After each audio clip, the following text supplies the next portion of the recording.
김호중 첫 재판이 열렸고요. 15분 만에 종료가 됐습니다. 결국은 혐의 인정 여부 같은 경우는 다음 재판에서 밝혀지게 됐습니다. 그러니까 한마디로 이번에는 뭔가 밝혀진 게 하나도 없다라고 생각하시면 될 것 같아요. 일단은 두 번째 재판 같은 경우는 8월 19일 오전 10시에 진행이 됩니다. 김호중이 일단은 쩔뚝거리면서 들어왔어요.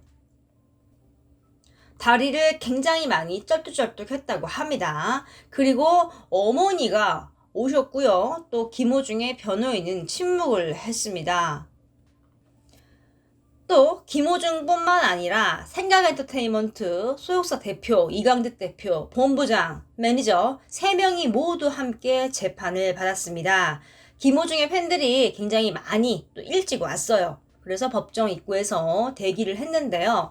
이 법정에 들어올 수 있는 좌석 인원수가 제한이 되어 있기 때문에 일부만 입장을 했습니다. 또 방청석에 김호중의 부모가 2분 다 참석을 했습니다. 구속 중인 이제 김호중은 검은 정장 차림으로 다리를 쩔뚝쩔뚝 하면서 들어왔고요. 이를 본 이제 김호중의 팬들이 굉장히 많이 걱정을 했고요. 말만 재판이었죠. 굉장히 빨리 끝났습니다. 간단한 혐의만 묻고요. 15분 만에 종료가 됐고요. 또 일부 팬들은 재판이 끝나기 전에 먼저 퇴장을 했고요. 또 재판 끝난 이후에 김호중의 어머니가 눈물을 흘렸습니다. 어머니가 살짝 휘청이자 옆에 있던 김호중의 아버지가 이렇게 부축을 좀 했습니다. 또 김호중 측 변호인단들에게 이제 많은 취재진들이 질문을 했는데 인터뷰 요청을 거절을 하고 곧바로 법정을 떠났습니다. 그러니까 지금 김호중이 특정 범죄 가중처벌, 도주치상, 도로교통법상, 사고 미조치, 범인도피교사 등 이렇게 지금 혐의로 기소가 됐고 재판이 진행이 된 것입니다. 김호중은 또 이 모습 그대로 다시 구치소로 이동을 했습니다. 기자들도 굉장히 많이 왔고요. 팬들도 수십 명은 일단 참석을 했고요. 인정신문, 즉 재판 과정에서 김호중에게 직업이 무엇입니까? 라고 묻자 김호중은 가수입니다. 라고 대답을 했습니다. 그리고 그 이외에는 별다른 진술은 하지 않았습니다. 김호중의 변호인이 아직 기록에 대한 열람 등사를 마치지 못했습니다 하면서 혐의 인정을 밝히지 않았습니다. 그래서 다음 이제 공판 기일을 8월 19일에 좀 더 밝혀질 것으로 지금 예상이 되고 있는 상황입니다. 검찰 측도 좀 질질 끄는 면이 있는데 지금 이 김호중 측 같은 경우도 아직 열람을 못했다 하면서 조금 신중하게 나오는 이제 그런 상황입니다. 그럴 수밖에 없는 게 뭐냐면 중간에 지금 변호사가 바뀌었잖아요. 정관 변호사가 일단은 그만뒀습니다. 손 뗀 거예요. 자기가 해봤자 승산이 없다고 느낀 것 같습니다. 그래서 지금 좀 우왕좌왕하는 이제 그런 모습입니다. 언론은요, 뭐 김호중의 부모님이 눈물 펑펑 흘렸다라고 또 표현을 하고 있는 이제 그런 상황이고요. 김호중의 엄마가 일단 참석을 한 게 굉장히 스포트라이트를 많이 받았습니다. 법정 앞에서 눈물을 흘렸고요. 또 재판 30분 전에 이제 어머니가 와 있었고 마스크를 쓴 채로 좀 울먹이면서 제발 있는 그대로만 써주시길 바랍니다 하면서 좀 기자들에게 당부를 했습니다.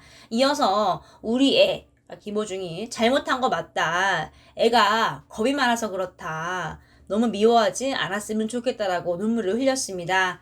김호중의 아버지도 같이 있었고요. 글쎄요, 뭐 모든 어머니에게 자식은 이런 마음일 것 같은데 김호중 같은 경우는 학폭 이야기도 있고요. 또 이 소속사 건물 문제로 용역업체 직원이랑 싸울 때 보니까 엄청 셌거든요. 그쵸? 험한 말도 많이 했고요. 그래서 뭐 겁이 많다 이거는 통하진 않는 것 같습니다. 뭐 어찌됐건 이렇게 좀 어머니도 진짜가 밝혔다라는 게 또 포인트가 아닐까 생각이 듭니다. 지금 김호중이 서울구치소에 수감되어 있는데요. 에어컨은 없습니다. 지금은 후텁지근하기만 한데 본격적으로 더위가 몰려오면은 좀 살집에 있는 김호중 같은 경우는 더 좀 힘들 것으로 예상이 되고 있는 그런 상황이고요.